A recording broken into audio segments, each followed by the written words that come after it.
freehold multi-unit block is kind of how the industry sort of terms it, is multiple separate individual units under one freehold title. For example, if you had a house and you've converted it into 4 flats, then that's a freehold multi-unit block. So the complexity of the type of loan and the property really means that it sits better with a specialist lender and a specialist broker for that matter, whereas a lot of the high street lenders or traditional sort of residential mortgage lenders aren't really geared up for a more complex loan. Yeah, in terms of what type of client can actually apply for or purchase a freehold multi-unit block, lenders traditionally will want you to be experienced. That level of experience differs between lenders, so some will be 1 year's experience, some will be 2.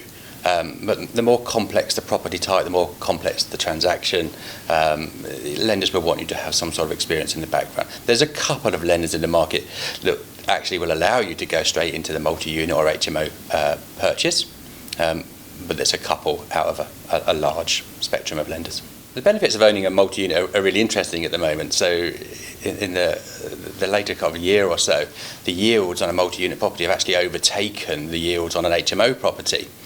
And I think if you looked at it from a landlord's perspective of, if we use the example I used earlier of converting a house into 4 flats, that house may well have generated, let's say, £3,000 a month in rent. But if you convert that into 4 flats and each flat is getting £1,000 a month, then the benefits are purely financial.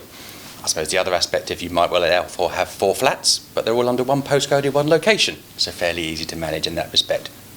The reverse of that is 4 flats under one location with 4 sets of utilities and 4 sets of issues that may well arise. So the loan to values available on a multi-unit block are very similar to the buy-to-let loan to values.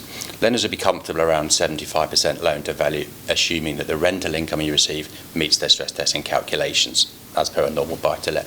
Some lenders will go to 80%, but again, dependent on their rental income. In terms of criteria, we've already covered obviously the experience side of things,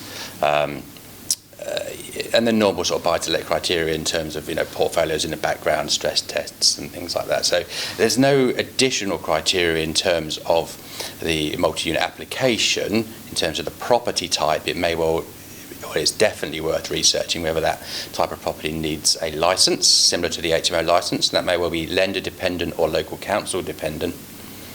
But again, some lenders will need that in place, some lenders may just need it in place, that you are applying for it at the time of application. In regards to criteria, again, it's as broad as it is wide on the question. They want experience, they want some income in the background traditionally. It doesn't necessarily have to be a minimum income, but some income to make sure you're there. And the property type may come with some criteria as well.